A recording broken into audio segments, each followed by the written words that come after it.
welcome back to Autism at Home, brought to you by us at Early Autism Project Malaysia through our non-profit initiative, The Hope Project.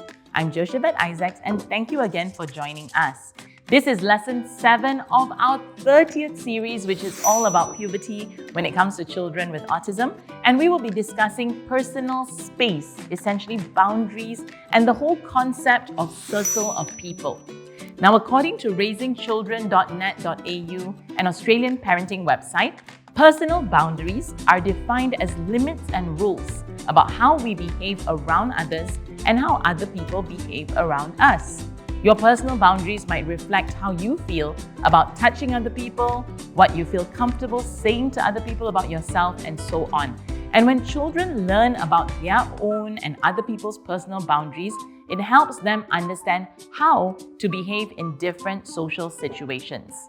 An understanding of personal boundaries also helps children recognize inappropriate behavior, and this can help them stay safe from child sexual abuse.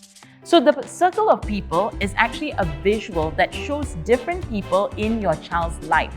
Your child is right in the middle, and the other people are in the outer circles around your child. Family members closest to your child and strangers are furthest away. In fact, they should be actually outside the circle. The circle of people visual will help your child visualize and understand who the people in their lives are, their relationship with them, how they should behave with them, and what are appropriate behaviors from them, specifically personal space. In general, we teach our kiddos the concept of personal space, which is to stand at one arm's length with anyone, be it other children, teachers, etc. And so it would only be people in their closest circle, which essentially would be their parents, that they may be able to sit on their lap, hug, kiss, cuddle. This could be a project that parents can do together with their child. All you need is a large piece of paper, pencils, and photos of your child, your family, maybe your child's teachers, and some friends. Next, it's time to create the circle of people visual.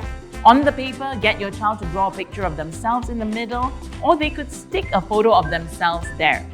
Then ask your child to draw a circle around themselves.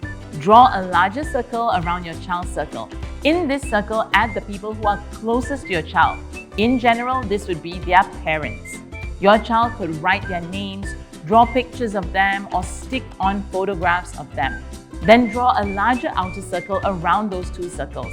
In this circle, add people who are close to your child, but maybe not as quite close as parents. This could be siblings, grandparents, maybe even the main caregivers. If applicable, talk with your child about who to include. Then draw another circle around there, and you could add in other family and friends who are close, but maybe not that close, like extended family members, perhaps even your child's best friends, and so on. Draw another circle around that, and that you could include acquaintances, professionals. These are people that your child knows, but maybe just not close with. They could be in your wider group of friends, they could be their classmates at school, family friends, or people whose jobs are to help your child. They might be teachers, doctors, or even the police. Then in the outside circle, you actually put the word there, stranger. These are people your children doesn't know. And another concept is stranger danger, which will help keep your child safe. Use the circle of people concept to help your child understand personal boundaries, which again is in essence personal space.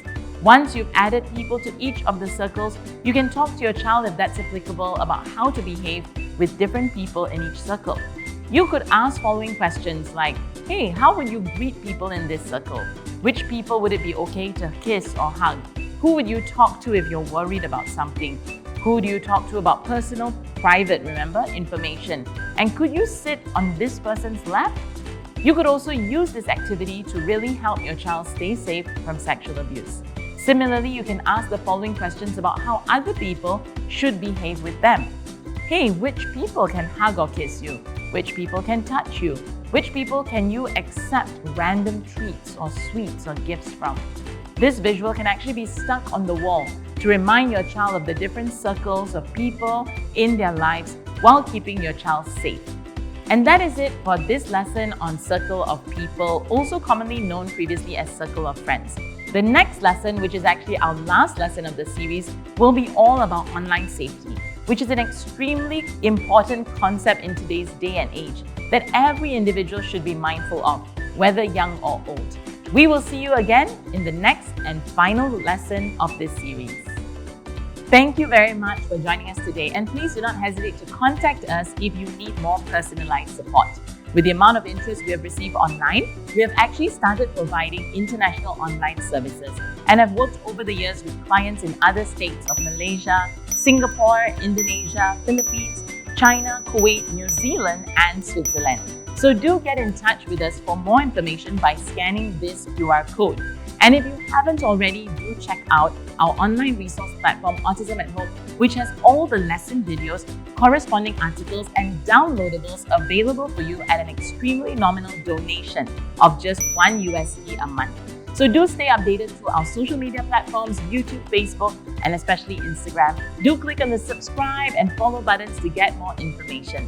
Thank you so much for watching, and we will see you very soon.